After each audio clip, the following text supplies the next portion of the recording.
Hola, buenas tardes. Gracias por acompañarnos en este live que habla acerca de un tema sumamente interesante que es la perspectiva de género aplicada a la criminalística.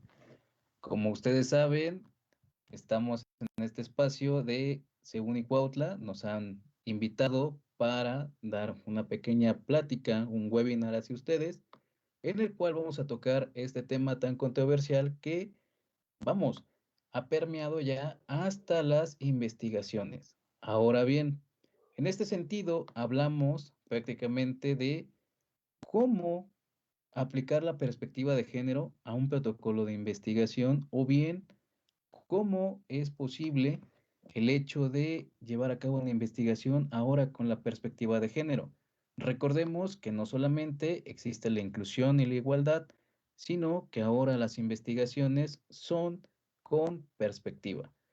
En este sentido, hablamos acerca de las reformas que se han ido dando en nuestro país a partir del año 2008 y que tienen antecedentes muy trascendentales en los cuales, hemos observado inclusive una reforma en nuestro sistema de justicia y ahora bien también con los protocolos internacionales. Nuestro país se adscribe en el año 2008 al control de convencionalidad de la Organización de los Estados Americanos y con ello desprende demasiados protocolos, demasiados métodos e inclusive leyes extranjeras que ahora operan en nuestro país. El día de hoy tengo el honor de presentarles a una invitada, a maestra Fabiola González García, que la tendremos vía telefónica para que nos platique un poco sobre su actividad laboral y sobre esta aplicación de la perspectiva de género hacia su lugar de trabajo. Maestra Fabiola, ¿está con nosotros? ¿Nos Hola, escucha? sí, aquí me encuentro con ustedes. Francisco, un gusto estar con ustedes y saludarles. También agradecerles por la oportunidad de este espacio y poderles platicar un poco de qué es lo que se vive realmente en campo en esta materia que es criminalística y cómo es que vamos a aplicar la perspectiva de género en lo particular y lo que a mí me ha sido funcional y que se lleva a cabo en juicios orales. Claro, le agradecemos su tiempo, demasiado valioso. Usted que es perito activo, ¿nos podría platicar cuál es su área, cuál es su aplicación de trabajo? Claro que sí, Francisco. Yo me encuentro, soy perito activo, actualmente perito en materia de criminalística de campo. Pues prácticamente me encuentro en otro estado. Por cuestiones de seguridad también de la institución, no les puedo mencionar en cuál de todas las instituciones, pero pues la perspectiva de género va a aplicarnos desde cualquier tipo de homicidio, una mecánica de hechos, una reconstrucción, algún expediente, alguna opinión que todavía se da, pese a que estamos en el nuevo sistema, todavía te llegan a pedir opiniones técnicas, inclusive dentro de la audiencia de juicio oral, el juez te puede solicitar que des una opinión acerca de un tema con perspectiva de género, o bien te pueden hacer la pregunta si aplicaste perspectiva de género y en qué momento es. Muy bien, este tema es demasiado novedoso. De hecho, la fiscalía en donde usted se encuentra es prototipo de las diferentes fiscalías que, van a ser posteriormente permeadas con esta perspectiva de género. ¿Qué es prácticamente la perspectiva de género, perito? Pues la perspectiva de género es una palabra prácticamente compuesta, ¿no? Perspectiva es la parte en cómo yo lo veo, desde qué enfoque. ¿Qué perspectiva tienes al respecto de? Acuérdense que dependiendo de la visión en donde tú te encuentras, pues vas a tener una perspectiva diferente. Ponemos un ejemplo de una calle, no es lo mismo ver una calle que va ascendente que si yo me encuentro en la parte de declive a estar en la parte de la cúspide. Y con cuestiones de género, se trata más de ver qué tan vulnerables es tanto el género masculino como el género femenino. Hablamos de una terminología, sí, tiene que ver con una terminología, ya no podemos estar hablando de un sexo tal cual, sexo femenino o masculino, y se trata de conceptualizar géneros y que puedas tener la perspectiva de cada individuo por su asunto. Es muy complicado en ocasiones por la cantidad de trabajo, pero se hace el esfuerzo de poder tener esa perspectiva de género, tanto para el caso del señor Martínez, por ejemplo, como el caso de la señora Leticia, ¿no? Entonces, de eso se trata, perspectiva de género con el enfoque en materia de criminalística. Ok, entonces hablamos de una parte muy medular del proceso de investigación, prácticamente en el cual el perito decidiría la aplicación o no, o esto lo decide la representación social, en este caso el Ministerio Público, de acuerdo a nuestro sistema de justicia. ¿Quién es el que determina si se aplica o no se aplica el protocolo de perspectiva de género o, vamos, los criterios de la perspectiva de género? Realmente quien tiene el primer acceso porque realiza la primera entrevista sería el agente del Ministerio Público, actualmente fiscal. Sin embargo, hay en ocasiones que también por la cantidad de trabajo lo omiten, pero recuerden que cuando nosotros vamos a un lugar hay una entrevista donde preguntamos pues qué fue lo que pasó, ¿no? Hablando prácticamente de lo que sería un robo. Entonces la víctima te va a empezar a platicar en grandes rasgos lo que sucede y en base a tu autonomía técnica, tu perito tienes la facultad de poder decir, en este momento voy a trabajar este asunto con perspectiva de género porque estoy viendo que sí hay una vulnerabilidad por el género. Y yo se los digo, y no tiene nada que ver con que sea hombre o sea mujer. O sea, perspectiva de género es para ambos, hombre o mujer, y no tiene nada que ver con un tema de si es sexo de género femenino o masculino.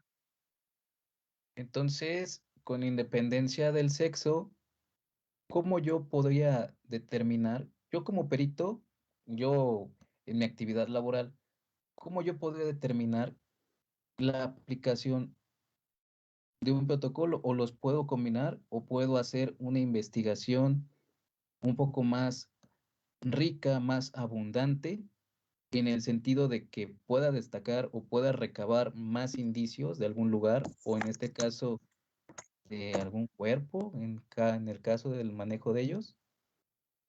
Sí, esto es posible. Hay ocasiones que tienes que no solamente combinar perspectiva de género, ¿no? Hay veces que también tienes que trabajar perspectiva de género y protocolo de feminicidio. Acuérdense que mientras existan estos protocolos internacionales, nosotros nos podemos eh, apoyarnos de ellos. No lo vean tanto como algo forzado, es como un manual de un procesamiento, algo que te va a decir o te va a orientar a una realidad más exacta, más verídica, más científica, que el simplemente de omitirlo, ¿no? Yo creo que eso fue la importancia de la implementación de estos temas, protocolos, perspectiva, es evitar que omitamos detalles, pequeños detalles. Recordemos que la ciencia de la criminalística se basa en esos pequeños detalles. Algunos autores los hablan como testigos mudos. Muchísima información, nos podemos estar enfrentando a delitos que pueden ser, por poner un ejemplo, puede ser un feminicidio y el Ministerio Público lo está clasificando como otro tipo de delito. Ok, perito, ¿nos podía platicar alguna experiencia que usted ha tenido en torno a la aplicación de este protocolo? Claro, sin información sensible que comprometa su actividad. Claro, les voy a dar una información así como muy general, cómo se... Ok, tenemos un pequeño fallo en el audio, esperemos retomar, nadie se preocupe, pero bueno, teniendo en contexto este tema bastante interesante que nos platica la licenciada Fabiola González en torno a la aplicación de la perspectiva de género, esto nos lleva al hecho de que estamos en una realidad que entendamos pragmático como un ente plástico. ¿Qué vamos a decir en esto? Que no solamente se de situaciones de autonomía técnica o de la aplicación del protocolo, o la aplicación o no. Esto nos tiene que permear en el sentido de que nuestro país está adscrito a protocolos internacionales, a tratados internacionales. ¿Directamente con quién? Con, vamos, América del Sur, en este caso, nuestro sistema de juicios orales deviene de un tratado de libre comercio con América del Sur. Ahora bien, ya retomamos la comunicación con la perito. ¿Ya nos escuchamos otra vez? ¿Ahí me escuchan? Claro que sí. ¿Nos podría platicar, perito, algún asunto o alguna situación, claro, sin comprometer datos sensibles que comprometan su actividad? Claro que sí.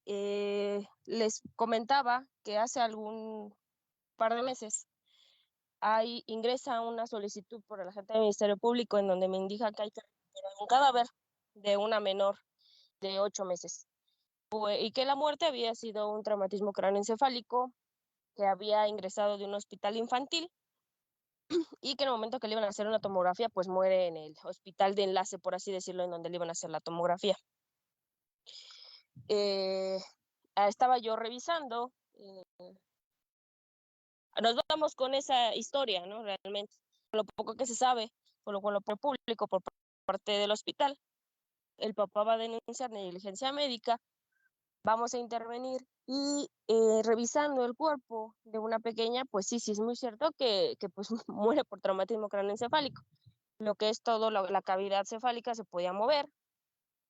Sin embargo, en el momento que se hace la revisión y se voltea la espalda, observo que la cavidad vaginal empezaba a burbujear sangre. Entonces eso no es normal.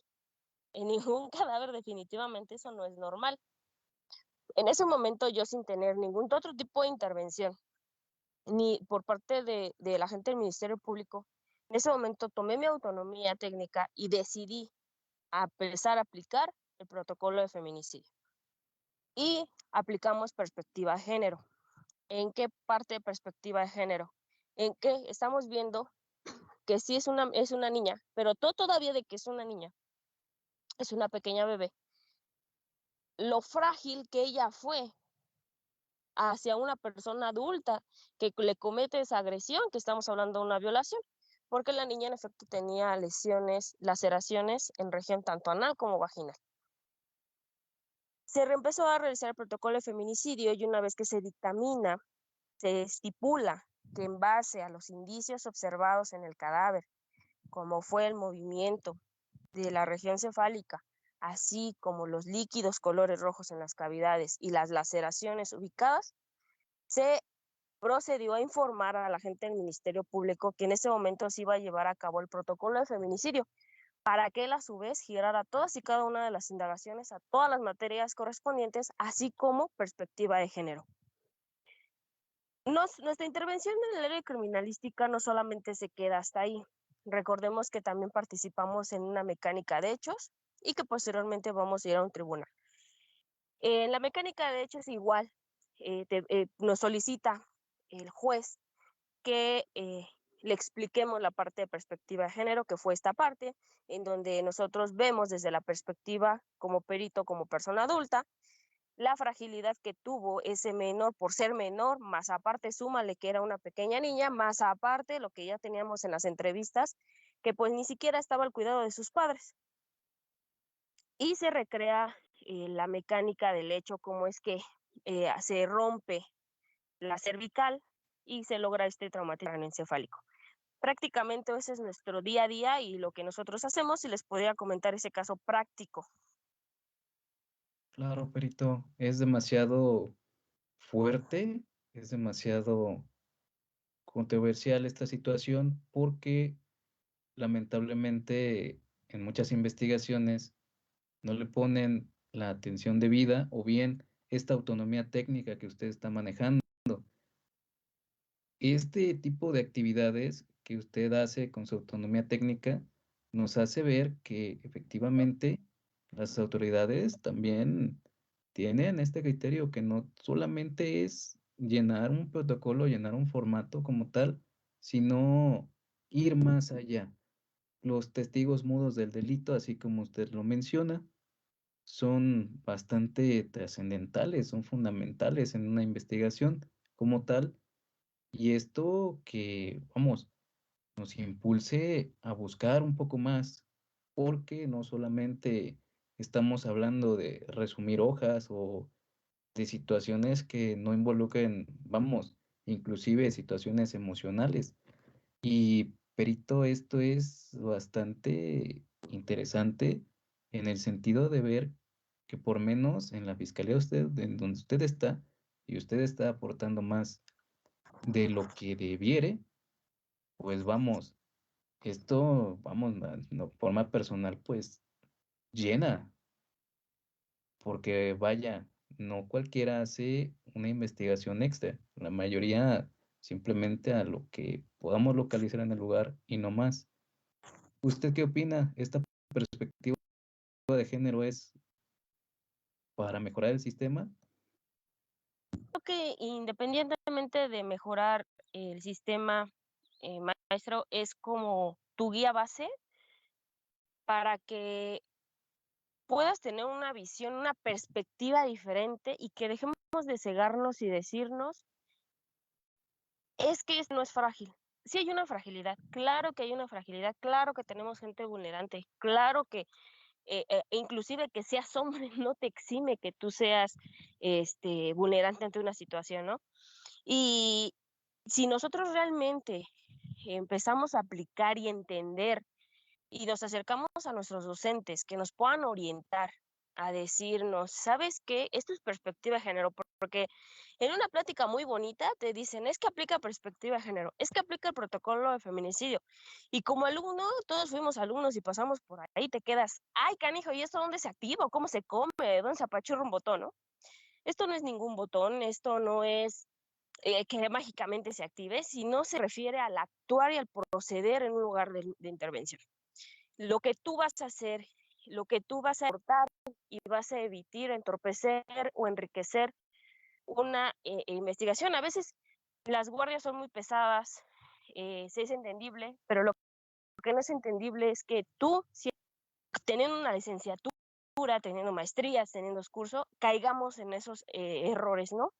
Pero yo creo que ya no serían errores, sino horrores, y no nos pongamos o no nos acerquemos y tengamos esa inteligencia de poder decir, ¿sabe qué? Pues yo no entiendo qué es perspectiva de género, mejor a mí dígame cómo se come y cómo se aplica. Hemos visto también bastantes cursos por instituciones federales o de los estados que te hablan feminicidio con perspectiva de género y te hablan de tal feminicidio, pero cómo llevaron a cabo perspectiva de género, ¿no?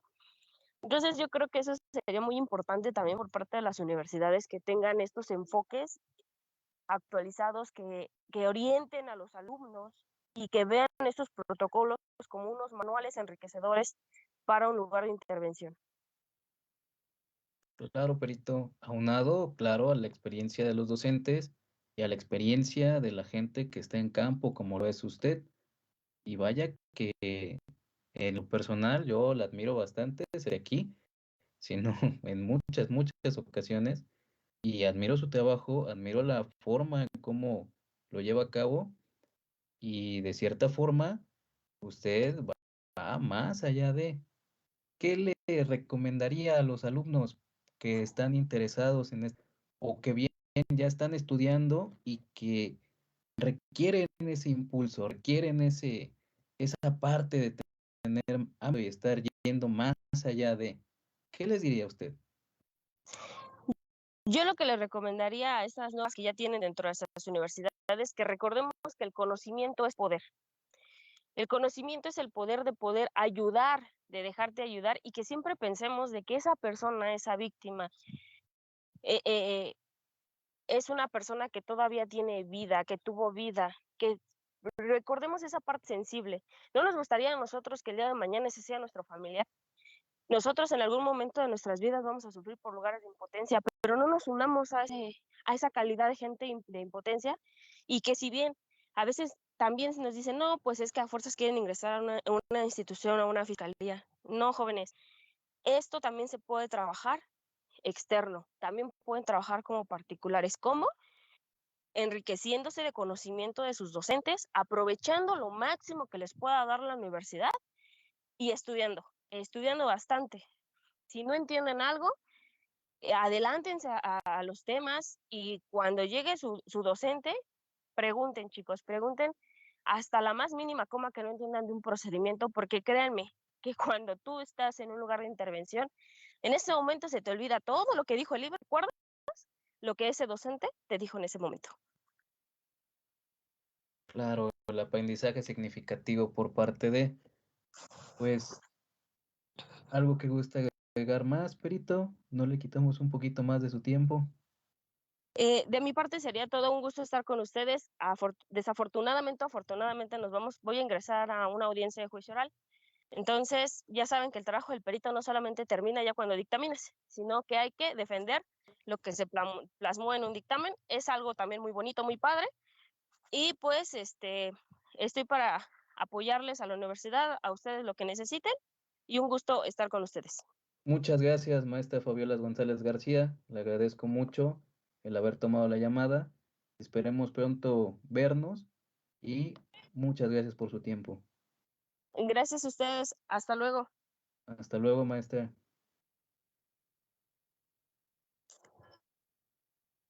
Pues bueno, seguimos con esto. Tuvimos la presencia de la licenciada Fabiola González García, que nos platicaba un poco acerca de la perspectiva de género.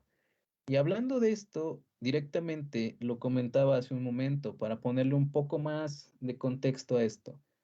Hablamos no solamente de cumplir protocolos, hablamos no solamente de cumplir, vamos, el llenado de una cadena, el llenado de un IPH, un informe policial homologado. No hablamos nada más del rellenar un dictamen, sino también la aplicación de la autonomía técnica por parte de los peritos. Esta autonomía técnica que tanto ha resaltado en las fiscalías, que tanto nos ha llevado a conocer nuevas cosas, a romper nuevos paradigmas y de nueva cuenta, retomar la idea de que todo es pragmático y todo es plástico. Es decir, diario hay nuevos paradigmas, diario hay nuevas formas de hacer las cosas, diario hay cosas diferentes que van evolucionando y a lo largo del tiempo nada se va a quedar como un libro, nada se va a quedar como algo estático.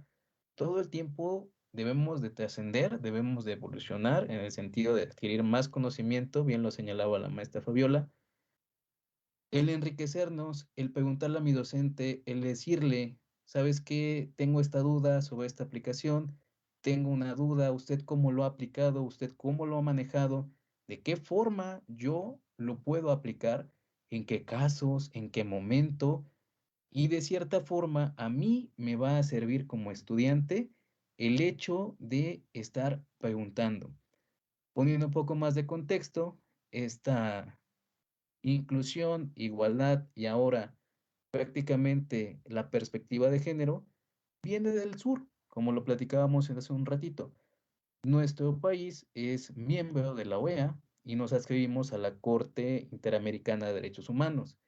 En este sentido, hablamos de que esto de la perspectiva de género, de la igualdad de género y el trabajar con protocolos, no solamente comienza, vamos, recientemente.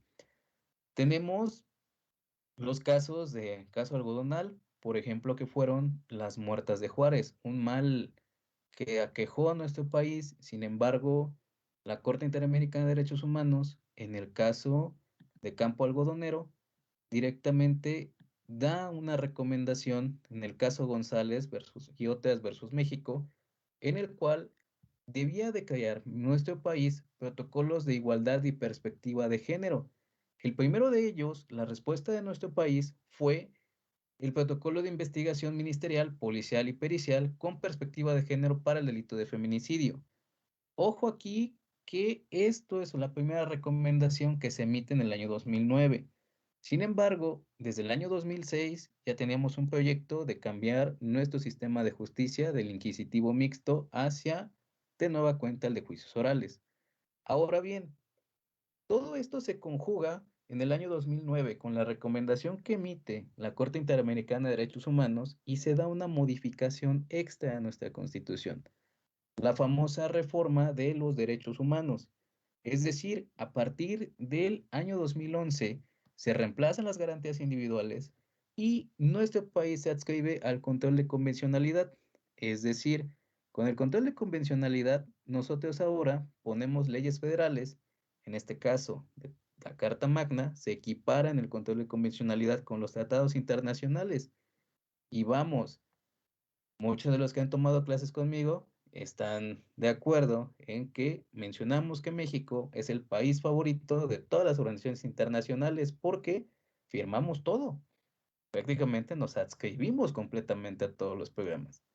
Y de cierta forma hablamos de que esta inclusión y esta igualdad no solamente se permea, pues vamos, en una ley X, Y, Z, permea hasta nuestra Constitución. Recientemente, en el año 2019, cuando se crea la Guardia Nacional, ahora con este nuevo presidente, esta nueva administración, con el licenciado Andrés Manuel López Obrador, la creación de la Guardia Nacional. Y la Guardia Nacional está fundamentada en el artículo 21, párrafos octavo del 8 al 17, el servicio a la sociedad, la disciplina, el respeto a los derechos humanos, al imperio de la ley, al mando superior y en lo conducente a la perspectiva de género. Es decir, esta nueva modalidad de la Guardia Nacional, tan criticada que ha sido, tan controversial que ha sido, tiene su fundamento en la perspectiva de género también. Es decir, no solamente hablamos del papel de la criminalística, sino que también en la forma en cómo yo me conduzco hacia las personas. Es decir, van a decir, vamos, entonces, si yo veo que una persona físicamente es un hombre, pero me está mencionando que me dirija hacia él como ella, entonces yo como servidor público, yo como persona que respeto los protocolos internacionales, me voy a dirigir con el género que esta persona se esté identificando. En el caso de la criminalística, es de la misma forma, lo mencionaba la maestra Fabiola. Vamos, si de cierta forma esta terminología es una nueva contextualización de las cosas, es decir, tenemos nuevos términos, tenemos inclusive nuevos protocolos que nos impiden denominar ya víctima, victimario y este labeling social que tanto complicaba o hacía caer a los dictámenes en el prejuzgar. Tenemos de acuerdo que ahora el social labeling se está derogando. Sin embargo, muchos genera controversia. ¿Por qué? Porque van a decir, bueno, entonces nos está complicando más la forma en cómo denominamos a una persona. No, simplemente nos estamos adscribiendo a una nueva forma de cómo dirigirnos, de cómo argumentar, de cómo ponernos en perspectiva y directamente, no solamente se trata de un ratito de la modificación, nuestro Código Nacional también lo menciona en el artículo 10, en el principio de igualdad ante la ley, que nos dice que no importa el género, edad, alguna condición especial, condición social, una condición de salud, religión, inclusive preferencia sexual, directamente se enfoca hacia la dignidad humana. Es decir, el acceso a la justicia es por y para todos. Ahora bien, también habla de la igualdad procesal, que esto algunos lo confundían, ¿no? Es que dicen, es igualdad procesal porque se tiene el derecho a la defensa y al cargo. No solamente funciona así, sino que habla del acceso de todos, el acceso universal a esto. Y no solamente en las solicitudes de denuncia, sino también en los delitos que se siguen de oficio, como este caso, en las situaciones de las muertes violentas. Ahora bien, para definir un poquito más lo de la perspectiva de género y darle un contexto, una terminología como tal, ustedes pueden buscar la Ley General de Acceso de las Mujeres a una Vida Libre de Violencia. Fue publicada desde el año 2007 y nos dice en su artículo quinto, fracción novena, la perspectiva de género, ¿qué es? Y nos menciona que es una visión científica, analítica y política sobre las mujeres y los hombres y se propone eliminar las causas de operación de género como la desigualdad, la injusticia, la jerarquización de las personas basadas en el género.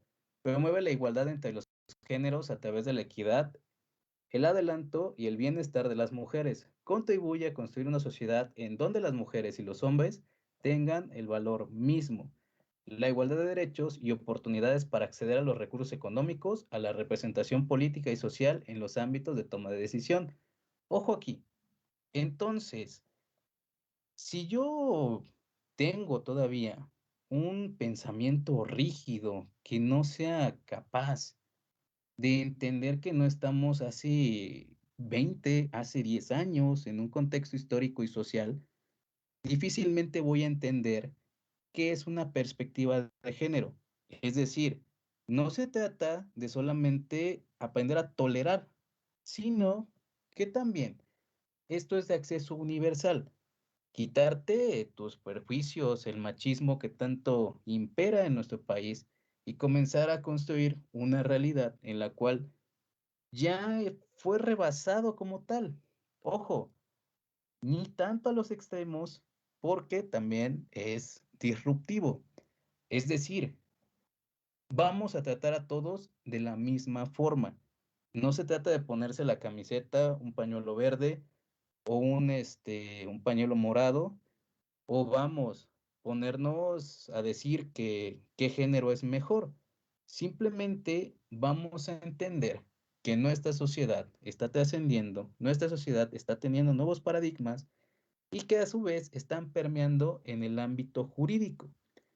Algo tan fuerte como nos lo estaba platicando la maestra Fabiola, de los asuntos que de cierta forma omiten la aplicación de protocolos o omiten la aplicación de ciertas situaciones que yo pudiera dar el extra, como yo como perito y mi autonomía técnica, y que bueno, no tenga esta perspectiva como tal, puedo dejar de lado u omitir situaciones que son más allá de lo evidente. Es decir, tampoco vamos a adivinar o tampoco vamos a hacer cosas o bien a entender que algo tiene que ser a fuerza de la misma forma en como estoy pensando. No, tenemos que adquirir este pensamiento plástico, es decir, este pensamiento que se va a adecuar a lo que yo estoy observando, a lo que yo estoy viendo, y con base a ello yo generar una decisión.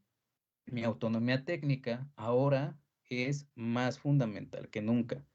Si yo todavía digo, bueno, entonces, ¿cómo se forma la autonomía técnica? ¿Qué es la autonomía técnica? Es mi criterio como perito. Mi criterio como perito, además de mi criterio como persona. Ojo con esta situación. Hablamos muchas veces de que cómo se procesaba un lugar y todo mundo sigue la metodología clásica. Juventino Montiel Sosa, tomo 3, y Introducción a la Criminalística de Rafael Moreno González, que hablaba acerca de llegar al lugar, observar un peligro, comenzar el acordonamiento, la fijación, ¿qué más? El procesamiento, búsqueda, recolección, embalaje, traslado de indicios y posteriormente el desacordonamiento de la zona con sus criterios como tal.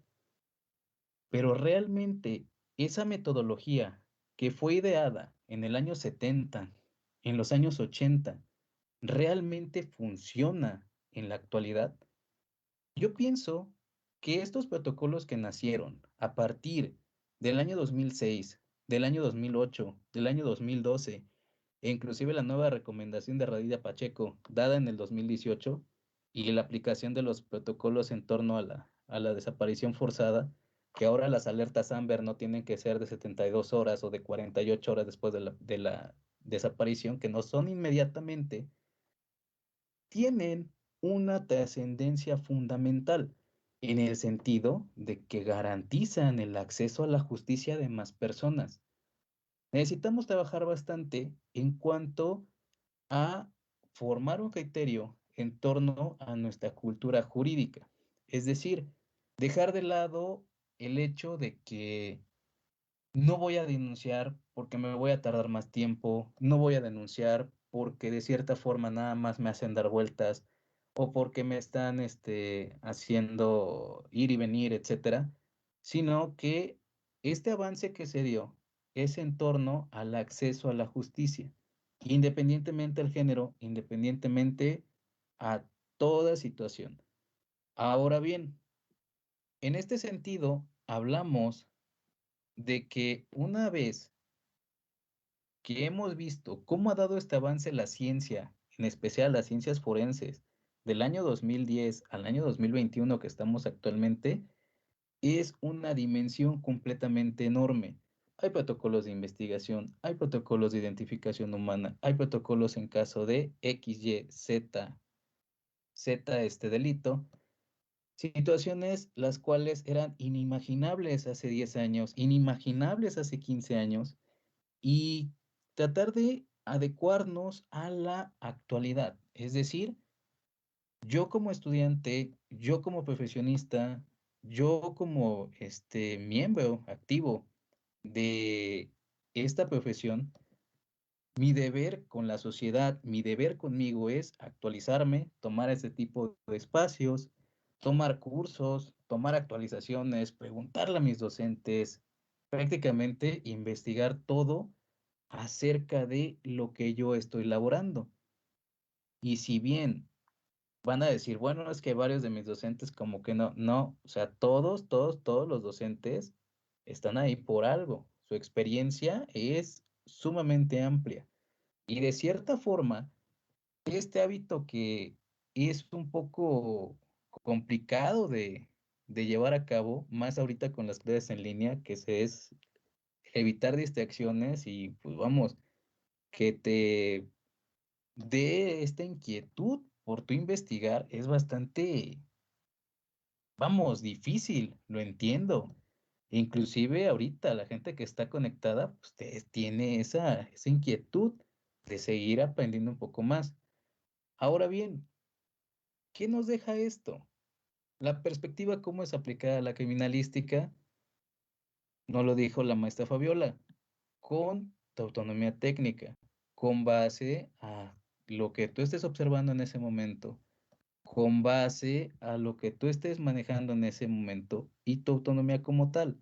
Ahora bien, al momento de redactar hay que cuidar demasiado la forma en cómo se dirige uno, la forma en cómo se menciona, evitar caer en este etiquetamiento social y que de cierta forma tengamos ese, vamos a decirlo así, ese tacto hacia la situación que se está desarrollando. Es decir, no estamos hablando de objetos en la mayoría de los casos, estamos hablando de personas, estamos hablando de cosas que son, vamos, sumamente emocionales, que debemos entender que la gente que nos está pidiendo ayuda es gente que está desesperada, que está inquieta, que siente ese miedo, esa impotencia, ese mar de emociones que lo llenan de cierta forma y a veces los hace conducirse de una forma sumamente visceral. Entonces, si usted está decidido a trabajar en instituciones públicas, debe entender esta parte, la sensibilización y la concientización de que en ese momento familiares de las víctimas están en un momento de shock y que de cierta forma debemos tener este tacto hacia allá y contribuir también con las investigaciones por parte del Ministerio Público y darle ese plus. Es decir, esto no es un botón mágico que me diga, ¿sabes qué? O que se sume una ecuación lineal. Esto más esto es igual a protocolo de feminicidio. Esto más esto es equivalable a desaparición forzada. Esto es un protocolo de tortura, esto es negligencia, etcétera. Todo va a estar ligado a mi actividad como tal. Sin embargo, pues bueno, yo debo de tener esta consideración, esta autonomía técnica, ir un poco más allá de, vamos, ustedes, la gente que está por egresar, la gente que está por ingresar, debe tener este compromiso social. Es decir, si vas a ser servidor público e inclusive en la parte particular, como es el caso de su servidor, debes tener esa flexibilidad, ese tacto, esa forma de cómo yo quiero hacer las cosas. ¿Quiero ser un profesionista más? o quiero marcar la diferencia. Eso va a estar en mí. Pero bueno, chicos, eso ya será un tema que podemos manejar en otro espacio. Agradecemos a la universidad, a Sistema CUNY, en específico al plantel Cuautla. Saludos a todos mis exalumnos. Saludos a toda la gente que nos está viendo a través de las plataformas de Facebook Live. Y les agradezco mucho el espacio. Gracias por la invitación. En este momento, pues tenemos control total de la transmisión. Un gusto saludarles, un gusto saber de ustedes. Y pues bueno, su servidor queda a sus órdenes. Nos estamos viendo. Cuídense bastante.